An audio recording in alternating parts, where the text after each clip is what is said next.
kulanti wanaagsan daawadayaal waa mar kale iyo barnaamijkeeni falanqaynta wararka warbixinaha dhinaca diblomaasiyadda caalamka dhan qodobada aad ku maqli doontaan wararkeena waxa ugu weyn dalka Turkiga oo isku tagay Imaaraadka Carabta ku eedeeyay in uu taageero argixisada dunida gaar ahaan ururka Al-Shabaab iyagoo sheegay in ay dhibaato xooggan ku wadaan dunida Islaamka uguna baaqay in ay ka joogsadaan dhibaatooyinka hanjabaad culus oo ka soo baxday Turkiga qodobada kale daawadayaal aad ku maqli doontaan wararka warbixinaha dhinaca diblomaasiyadda Russia waxay ku hanjabtay iyaduna inay hubka nuclear-ka ku weerari doonto dalka Mareykanka markii ugu horeysay iyo sababta cadhada keentay oo aan idin hayo tafaasiil ku saabsan madaxweynaha Mareykanka Donald Trump waxa uu sheegay inuu cadeyn u hayo in sheebaar ku yaal dalka Shiinaha lagu sameeyay xanuunka dunidu u taaglaadahay ee faafaha daran ee faafaya ciidanka dalka Ethiopia ayaa gudaha u galay dalka Suudaan iyadoo sidoo kalena ay jirto xiisad ka dhex taagan Suudaan iyo Masar oo doonaysa in ra'iisul wasaare Xamduug talada laga tuuro iyo xiisadda Ethiopia iyo Masar warar ayaa idin haya daawasha qiimaha leh qodobadaas iyo kuwa kale aad ku maqli doontaan wararka waxa dhinaca diblomaasiyadda dabcan waa Jimce waa kowdii bishii May waa 2020 waa markale barnaamijkeena falanqaynta wararka warbixinaha dhinaca diblomaasiyadda waa Ramadan waa 8 waa bishii barakaysan daawadayaasha qiimaha leh halka nagala socotaan wararka waxa dhinaca diblomaasiyadda caalamka dhan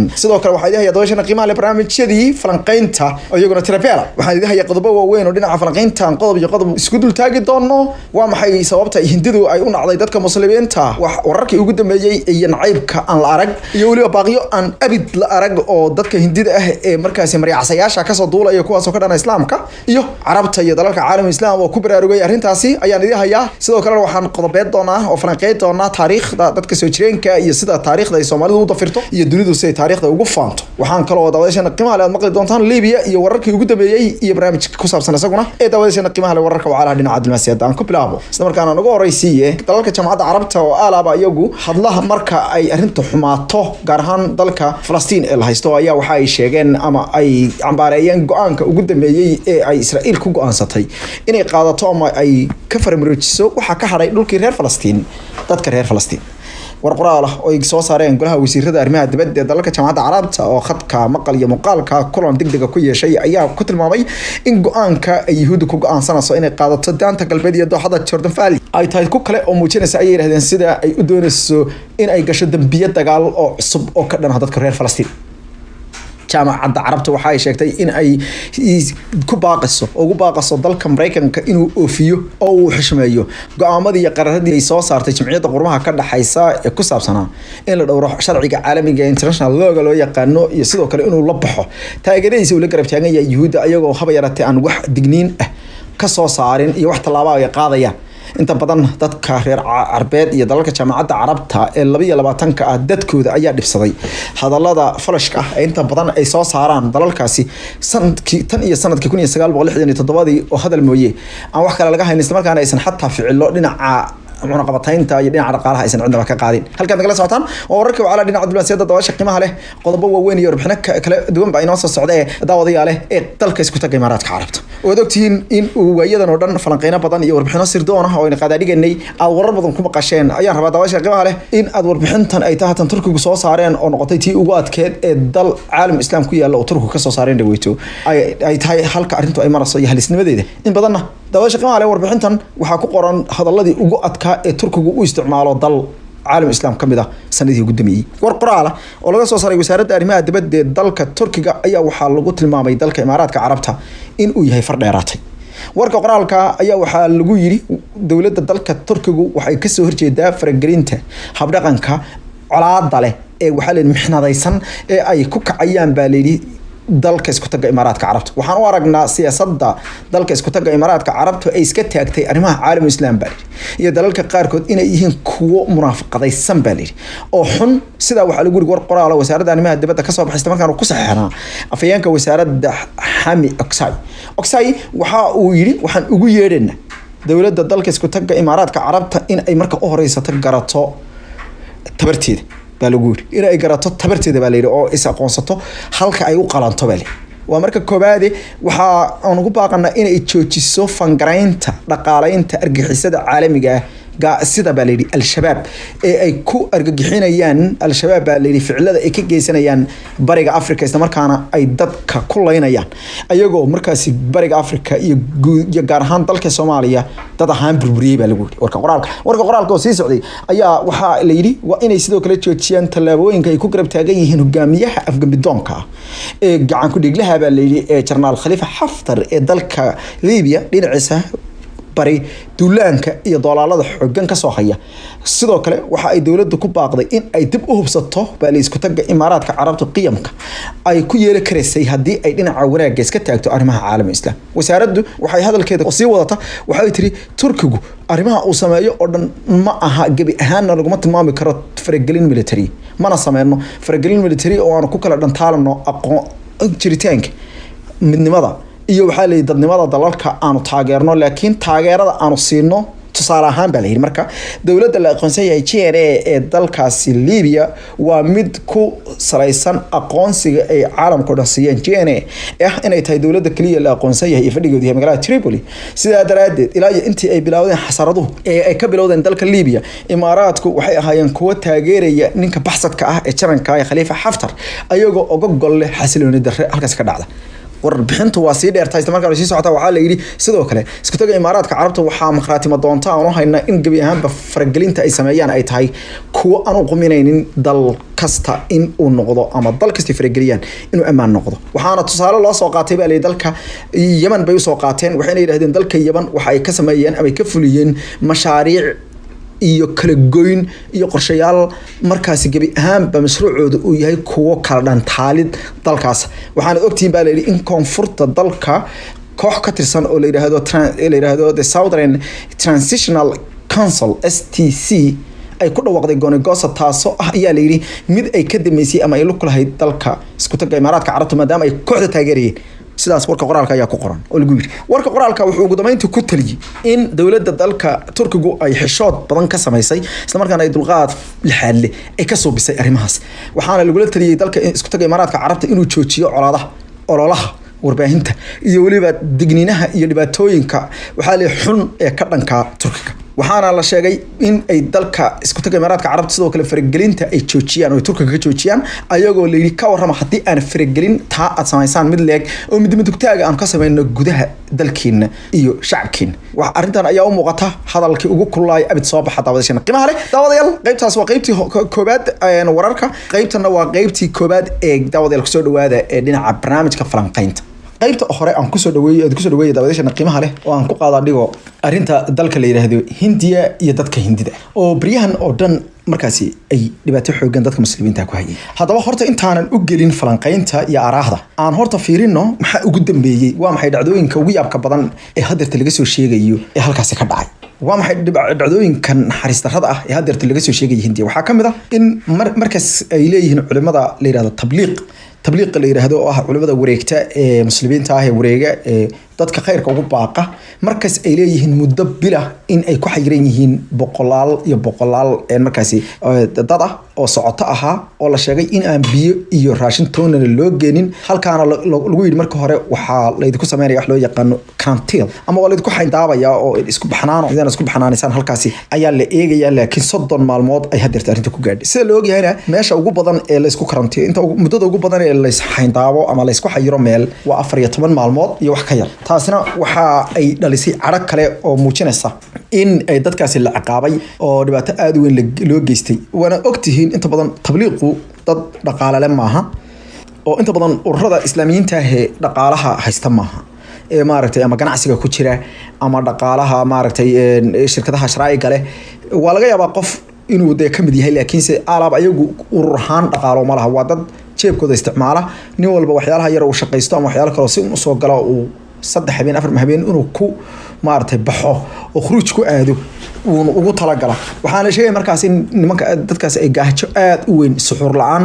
iyo afur la'aan labadaba laga soo sheegaya waxaana kaloo sheegay dadka kale muslimiinta inaan loo ogolayn inay u tagaan waxaana taa ka dambeysay ayaa la leeyahay dawladda Narendra Modi dhibaatooyinka kale ee yaab kale hadeerta ugu dameeyay ama arrimaha talaabooyinka xun ee foosha xun ee hadeerta Hindidu ay ku kacday ee ugu daraa waxa kamid ah waxa la bilaabay olole la yiraahdo ha ka iibsanin muslimiinta waa barnaamij dhan oo la soo qaban qaabiyay oo ay ka soo shaqeeyeen niman markaasi kuwan maryacasayaasha ah ee markaasi Hinduuga ah gaar ahaan kuwa gobolka Uttar Pradesh ee gobolka ugu weyn dalkaas Hindiya mas'uuliyintooda waliba marka waxaan fiirinaa marka waraysa qof iska caadi ah oo ama qaaqle iska ah ama meel ka qaylinaya ama internet dhex fadhiya ama runtii aan waxba ahayn bulshada aan saameyn ku lahayn hadii uu wax sheego baaba mararka qaarkood saameynteeda la arkaa oo dad badan oo dadka aan caqliga u saaxiibka ahayn ama aqoonta lahayn ama caadifadooda marka horeba ay sareysay bayba jiidataa oo arrintii wax ku dabaqa bal ka waran laakiinse marka arrimahaas ay ku baaqaan qof hogaamiye ah oo la soo doortay oo taageerayaal leh oo xildhibaan ah ama wasiir ah ama dad iyo deegaan iyo madaqadan misle markuu arrimaha noocaas oo kale ku baaqo waxay keenaysaa markaasi Soomaha in arrinta ay taaba gasho dad badan oo qaarkood xitaa aqoon leh ninkan mas'uulka ay u codayeen ay doorteen mas'uuliyad bay ugu doorteen ama jacayl ama taageero ayay marka horeba u doorteen waxay ka filayaan markaa waxa ka yimaadaba inay wax ka soo qaad leeyihiin sidaa daraadeed xildhibaano ka tirsan gobolkaasi Uttar Pradesh iyo ismaamulka gobolkaasi oo waliba kuwa xukuma magaalada ee ugu badan magaaladaasi xisbiga la yiraahdo Bharatiya Janata Party BJP ayaa u badan ayaa waxa ay soo daayeen arrimahaas oo warbaahinta la wadaageen barta Twitter-ka oo hadeerta hooy u noqotay ayaana lagu soo daabacay inkastoo Twitter-ku ayamahan oo dhan dagaal culus kula jiray oo marba uu dadka qaarkood hadalada nacaybka iyo koox cunsuriyada ka saarsaarayay kadib caadad xooggan oo ka timid dalalka caalamka Islaam taa oo noqon doona horta qodobkan aan dhameeyay ninkaasi waxyaalaha marka uu sameeyay waxa kamid ah wuxuu soo saaray qaraar leedahay ka iibsanina qudaarta iyo dukaamada muslimiinta wuxuu yiri qudaarta qoyan ee suuqyada qoyan ee qudaarta ay ku iibiyaan cagaarka ah iyo qudaarta kale oo dhan gaar ahaan tan cagaarka ah ee taqaaniin kamsarada cabbage-ka barbaroonida waxyaalahaas oo dhan buu yiri waxa ay ku dureen buu yiri ama ay mariyeen buu yiri xanuunkii coronavirus oo ayagu hadda waxay loo bixeen corona jihad fiiri xanuunkii viruska ahaa ee faafaha daran ee adduunka oo dhan sugtida u wada hayo ee aan wadan muslim leeyahay ka soo unkamin ee qof oo dadka muslimiinta ama dalalka muslimiinta ay dalalka ugu dhimashada yar waliba ku jiraan ayay u nisbeeyeen oo dusha ka saareen diinta islaamka iyo dadka muslimiinta waxyaalaha kale la yaab kale ee fijicisada ah ee adduunka oo fijicisada ku noqday waxa weeye dadkan ay colaadinayaan waa dad hindi ah oo wadanka ku dhashay wadankan Hindiya ku dhashay ma aha xataa dad soo galooti ah wada wadamada reer galbeedka inta badan waad aragtay waxa lagu cambaareeyaa dadka muslimiinta bay cunsuradayaan laakiin markaad si u eegto cunsuriyadu ma laha oo qiil ma laha laakiin hadda markaad soo eegto marka qaarkood waxaad oran kartaa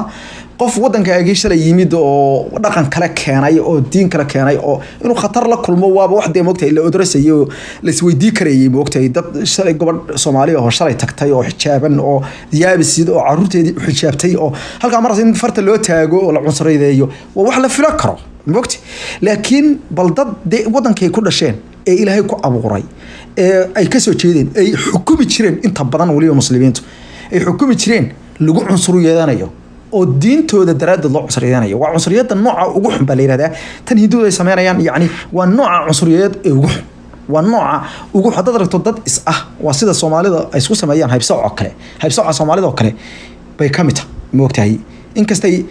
Soomaalidu xagga diinta la yara qaato marmarka qaarkood laakiin wax badan bay Soomaalidu maartay baaba la yara qaata laakiin kuwan yaani wadanka lahaanshiisa waxa uga ma kala oo maartay cuntadooda baa ileeyaan la cunin oo yaani waxay suuqay u galeen ninka waxa la yiraahdaa Suresh Tiwari oo xildhibaanadaas ayaa barta Twitter-ka wuxuu yiri hal arin buuri masqada ku haya waxaan rabaa inaan qof walba u sheego sifran buuri ma jiro sabab aad ugu baahan tihiin inaad ka iibsataan buuni miyaanka waxay dhahaan muslimiinta ay dhahaan moogtay miyaanka inaad ka iibsataan cunto uma baahnidin baa ayuu yiri Suresh Tiwari oo markaasi magaalada Ditoria la yiraahdo gobolka waqooyiga ku yaala dalkaasi Uttar Pradesh ka soo diray warqad waxa la yaab noqotay marka muuqaal buu markii dambe soo duubay arrintaas wuxuu galiyay warbaahinta bulshada oo dhan buu galiyay wargeyska la yiraahdo Indian Times oo saguna Hinduuda u hadla oo kamid ah wargeysada ugu kan ayaa markii dambe waraysi ka qaaday uu isku si difaacay wuxuu yiri anigu waxaan aaminsanahay inuu jiro wax la yiraahdo corona jihad taasi waa waxyaalihii iyo dhacdooyinkii ugu dambeeyay kadib taas waxay dhalisay baa in dukaamadii dadka muslimiinta oo dhan laga kala carro wada ogtiin xanuunkan xasaasiyad uu leeyahay hadii hadeerto adigaagas muslimka Soomaaliga iska day qof walaalkaaga aad garanaysid xitaa qaraabatihiin hadaad ku tiraado qofka xanuunkaas aan uga shakisana caruurtiisa iyo naagtiisa ka carray moogsi bal wad garan kartaa moogta bal ka waran qof aad awalba tuhuma jiray oo ama muslim aan ahayn oo lagu yiri ka war xanuunkaas uu qaba bulshadan haddana lagu yiri arintan waxay sameeyaan waxay arintan uga leeyihiin inay ku dagaalamaan oo dagaal bay yiraahdeen jaad bay ku sheegayaan jaadka dagaal bay ka dhigayaan moogta ay ku dagaalamaan marka taas waa dhacdooyinkii ugu dambeeyay dhacdooyinka kale ee la yaab kale ee dalkaasi ka dhacay ee iyaguna ugu dambeeyay waxa kamid ah in gabi ahaanba dacaayadka dhinaca warbaahinta ay isku adeegsanayaan ay dadka caanka ah ee xisbigaasi ku jira waxaase nasiib darro weyn noqotay in dadka caanka ah ee muslimiinta ah ama muslimiinta sheegta oo kamera actaradan inagu aan muslimka u naqaano oo maaragtay aynu eegi doono falaqayntan ku fiiri doona waxyaalaha ka sida ah ilaa haddeerto arrinta may difaacin oo reer khan oo dhan aad maqasheen Salman Khan Shahrukh Khan Amir Khan ilaa haddeerto waxa laga kari leeyahay dadka difaaca oo dad badan baa idin kula socda barihiina bulshada malaayiin qof idin kula socda dadka muslimiinta difaaca ilaa haddeertana kumay soo darin wax difaaca kumay soo darin laga yaabay dhalinyaro isaba bulshada jaamacadda magaalada ku taala Delhi islaamiga ayaa weer cilis laakiin xooggan haya isdifaacaya hilbadirraya aad iyo aad u hilbadirraya oo maaragtay doonaya inay istaafacaan oo runtii gabdhaha waliba aad u hogaaminaya iyadoo ay aad uga cabanayaan gobol yar oo uur leh oo la xiray oo iyaduna muslimad ah oo ardayda jaamacadaas ka tirsaneed oo loo xiray ama loo nisbeeyay in ay kamid ahay dadkii abaabulay barnaamijyadii looga soo horjeeday qaraarkii loo yaqaanay qaraarka muwaadinimada ee dadka muslimiinta kaliya laga gaaryeelay haddaba dalka Mareykanka ayaa guddigiisa loo yaqaan guddiga diimaha caalamiga ee la yiraahdo the US Commission on International Religious Freedom waa guddiga diimaha xorta ah ama diimaha xorta caalamka ayaa waxa weeye waa guddi dhan wasaaradda arrimaha dibadda dalka Mareykanka ayaa maalgelisa Congress-ka Mareykanka meel walba waa guddi dhan oo ah niman aad u quwad badan Mareykanka markay la joogana dadka Mareykanka jooga way og yihiin diintu waa xor Mareykanka dastuurkooda inay ku qoran tahay waa qodobada koobaad ee dastuurka meelaha ugu sarreeya ku jirta qof kasta oo Mareykanka jooga inuu diintiisa xor u yahay waayo dadka Mareykanka qabsaday ee cadaanka ahaa siyaabihii markii horeysay ay ku yimaadeen kusoo haajireen ayaaba ahayd dad waxay ahaayeen qaarkood Christianity ay ku adag tahay wadaadadii bay ahaayeen oo diimahoodii ururadii markaasi kaknaa ee Yurub ka kacaamay ay la dirireen kadibna weel ay diintooda ku caabudaan bay la yimaadeen si adraadeed baa markaa wadanka dhidbada waxa loogu aasay qofku diinta uu doonaha caabudo sidoo doonana ha u caabudo si adraadeed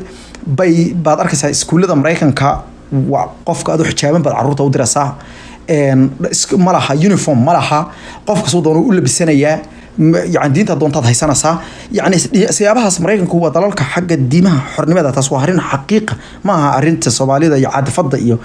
saynu ula boodno arimaha iyo maaha waa wadamada xagga diinta in lagu caabudo ama diinta yani u fiican ma lihin dadka Mareykanka iyo shacabka Mareykanka dad diintan iyo islaamka necab baa jooga arintaas maaha mowduuca laga hadlaya waxa laga hadlaya dastuurka dalka muxuu ka qabaa iyo dawladdan dhidibada u taagan iyo shuruucda dalku maxay ka qabtaa in qofku diinta soo doono u caabudo wuxuu doono qofku caabudaya soo doono u caabudaya meesha doono ku caabudaya maryahu doono gashanaya afku u xiranaya oo niqaab u xiranaya Yurub oo dhan wada ogtiin niqaabkii laga mamnuucay Mareykanka ma jirto xijaabkii laga mamnuucay wada ogtiin dalalka muslimiinta qaar kood baan laga ogolayn niqaabka laakiin Mareykan waa laga ogoliyay niqaabka ilaa gloves bay gabdhuhu xidhaan Mareykan ana arkay oo wada arki kartaa dadkuna way yaqaanaa marka guddigan baan marka ka wada waxay soo saareen markaasi wadanka la yiraahdo Hindiya in cunqabateyn la saaro ayay warbixintoodii sanadeedkii haddeerto oo ay toddobaadkan soo daabaceen ay ku sheegeen isla markaana waxay sheegeen warbixintana oo ay soo saareen maalintii Arbacada ahayd maalintii Khamiista ahayd shalay ahayd waxay ku yiraahdeen dalka Hindiya wuxuu ka mid noqday dalalka diinta cadaadiya sida daraadeed waa inay Mareykanku dib u eegis ku sameeyaan arimaha xoriyada diinta iyo caabudaada qofku sida uu doonayo inuu Ilaahiisa u caabudo bay yiraahdeen sida daraadeed waxay yiraahdeen waa in siyaasadda arimaha dalalka ku tacadiya arimaha diinta dib loo eega waxaana lagu la taliyay dawladda dalka Mareykanka inay arintaasi iyo talaabooyinkaas ay qaado waxaana sidoo kale talo loo diray dalka Hindiya oo la sheegay waa inay hagaajiyaan baa leeyahay xuquuqda dhinaca arimaha diinta iyo ku tumashada xuquuqda dadka laga tirada badan yahay muslimiintu ka mid tahay ayaa lagu yiri warka qoraalka haddaba dalkan maxaa sidan ka dhigay waa maxay dhibaatadan xagee ka timid arintan uu xagee bay daaran tahay horta arintan markaan soo koobo dhinaca falanqaynta laba arrimood bay daaran tahay labada arrimood ee daaran tahay waxa weeye horta marka horeysa khaladka koobaad waxaa iska leh dadka muslimiinta ah ee waddankaasi ku dhaqan iyo muslimiinta caalamka oo dhan. khaladka labaadna waxa uu ka yimid dhinaca marka ay timaado isriixidda iyo meel iska saarinta iyo saddexaad oo ah colaadda Pakistan iyo iyaga u dhaxaysa. marka tan koobaad ee khaladka koobaad maxaan iyaga ugu meerinaya dadka muslimiinta diinta horta sideedaba diinta islaamku sideedaba waa aqalkaasu hal irid oo laga galo leeyahay. marka inta aqalka gudaheeda aad ku jirto waa dugsi. haddaad laakiin aqalka adigu dumiso aad meel ka dalooliso tusaale ahaan barka war haddaad aqalka meel ka dalooliso maxaa kuu soo gelaya dabayl baa kuu soo gelaysa waxa ku soo gelaya maaragtay waxa ku soo gelaya qurun waxa ku soo gelaya maaragtay dabcan dhas waxba ku soo gelaya Soomaa. marka muslimiinta u fiiri marka ay diintooda meelo ay ka tagaan ama aad adigu exception wax ka ogolaato inaad jeer dhaaf samayso arrimaha diinteeda aad samayso iyadoo cid ku khasbin waa marka la ogaanayo in imaamkaagu dhaawacan yahay kadib oo lagu deeya maxaa soo baxay marka dadkii muslimiinta ee magaca lahaa ee dalka Hindiya ee taariikhdan hadda labadii qarni ugu dambeeyay way isdheelan rogeen guurkoodii waxay ku dabaqeen shuruucda dalka qaarkood waxay guursadeen gabdho oo mushrikaad ah oo maaragtay ii sheegay haweenkan wadankan Hinduuga bay guursadeen qaarkood waxay yiraahdeen oo la soo banbaxeen inay yiraahdeen Hindu iyo Muslim wada haysta qaarkood waxay yiraahdeen meel walba oo ku soo cibaadaystaayo maalmaha gaarka ah waxaad arkaysaa qaar Hindi oo muslimiin oo kale maalmaha aan doonayo inaan imtixaan galo ama aan dan yeesho ama aan guursado aan doonayo tusaale ahaan inagu halka inuu naahno tusaale ahaan waan istiqaaraysanaya oo kale ma moogta ama way ducaysanaysaa oo kale moogta waxay ku dhahayaan waxaan tagayaa mandarkan tagayaa waxaan tagayaa kaniisadda waxaan tagay yani agfiiri qofkaas muxuu ogolaaday diintiisii buu compromise buu geliyay moogta waa hadal baad gelisay diintaadii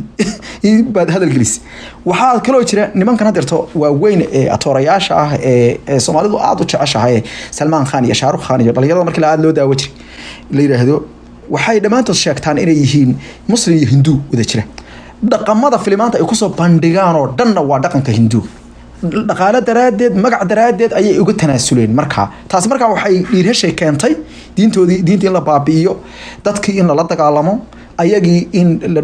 ay dominate gareeyaan dadka nimankan inay maartay dusha ka maraan Hinduugu bariga hore dadka muslimiinta ah ee wadankaas ilbax bay haajireen salaadiin bay lahaayeen islaamadii wadankaas ilaa Taj Mahal iyo ragii aad garanaysan iyo nimankii Mongoliyiintii iyo ragii wadankaas hadda kama bixi karno hadan taariikhda dib hadda aan buuga hadan furo kama bixi karno marka macnaha waxa weeye taariikh soo yaal ah oo casri ah oo casriga islaamka ah oo runtii oo dhaqan islaam bay lahaayeen markii laga yarto turonaaday gumaystuhu meesha yimid Ingiriisku wuxuu kiciyay dadkii badawiinta hayaan waxba ka sagnin maaragtay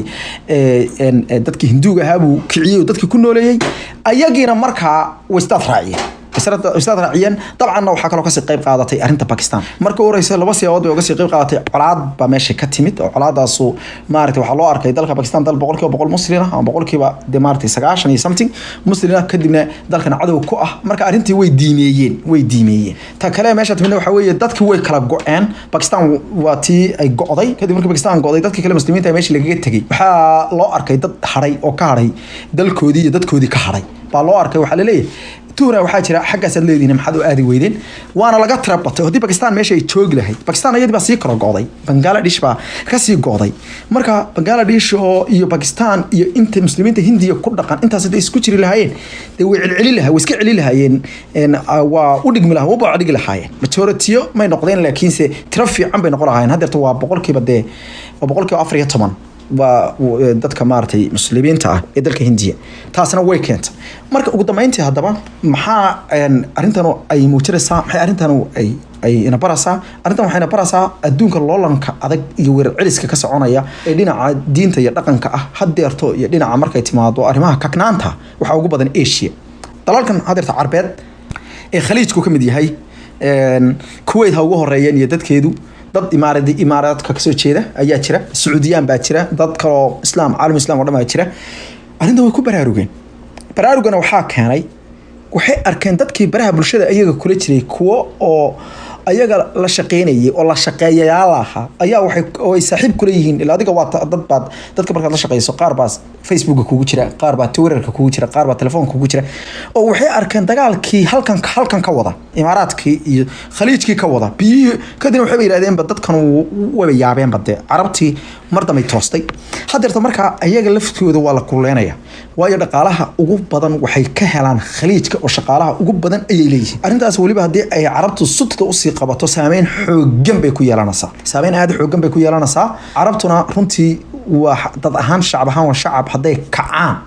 runtii yaqaana sida loo aarsado runtiina gara kara sida maartay loo xanuujiyo dadkaasi gara kara oo runtii ayaga oo dhibaateynba oo de weerar xato nageysanta waxay sameeyaan way iska cayrinayaan wadanku bay ka wada saarayaan qof walba inta la jeebeeya laga tuuraya wadankiisi ama la oranayaa waxa laga kansalayaa ciqaamadii marka ayaga lafkooda hadirto waa arintaasi waa ay gaari doontaa laakiin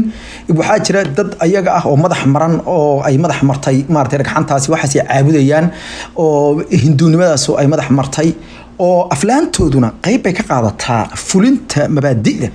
aflaantooda waxa loogu ololeeyaa in muslimka ay yihiin diin argagixisa waxa loogu ololeeyaa aflaantooda runtii waxa loogu ololeeyaa oo aad iyo aad loogu soo bandhigaa arrimo ka dhana muslimiinta haddana waxa la ogaaday wadamada ugu badan marka Hindiya laga yimaado dalalka ugu badan ee laga daawado aflaantooda waa caalamul islaam kasoo bilow Pakistan, Bangladesh, Indonesia, Khaliijka, Afrika baa laga daawadaa maxaa looga bixi waayay maxaa loo qaadici waayay in la qaadaco ayaa maartay sheegay bay mudan yihiin aflaantuna sideeduba waa qayb kamid ah warbaahinta hadda maalin walba waxaanu soo tabinay barnaamijyada arrimahaas ku saabsan hadda carabta laga cabanayay MBC oo ay ka cabanayeen Falastiiniyiinta Yahuud oo ka cabanaysay barnaamij ka baxay TV ku yaala dalka Masar Pakistan oo soo dhaweynaysay ra'iisul wasaaraha Pakistan Imran Khan oo nin maartay socialka aad ugu badan oo dhalinyaro ah waxa uu aad u taakiidiyay in la daawado filmaanta Turk ayuu taakiidiyay macnaha waxa uu u taakiidiyay maaha Turkiga lacag laga qaata maaha arin dhaqaale adduunku dadku qiim bay leeyihiin inaga hadaynu qiimkeena mar walba ku baayacno shilimaad yaani adduunku saas maaha Soomaaliyeed maartay waxaan la yaabaa dad badan baa waxay qoranayaan wararkiina maxay Turkiga ugu badan yihiin wararkiina maxay qadar ugu lacag baad ka qaadataan lacag baydisi horta in kastoo aysan hayn in arrimahaas oo kale qof noocaas kale u hadlay inuu hadalkiisa ku dhibo laakiin haddana qofkaaga waad u naxasaa isaga u naxasaa moogta arinta waxa laga leeyahay waxan waa wararka caadiga wararka ugu dalalka caalam islaamka wararka dalalka ugu wararka badan buu kamid yahay Mareykanka inta soo warbayno ka sheegna Iraq inta waa ka sheegna adduunka oo dhan marka macnaha laakiinse marka laga hadlayo arrimaha qiyamka tan hadeerto ra'iisul wasaare Imran Khan ka hadlayo kale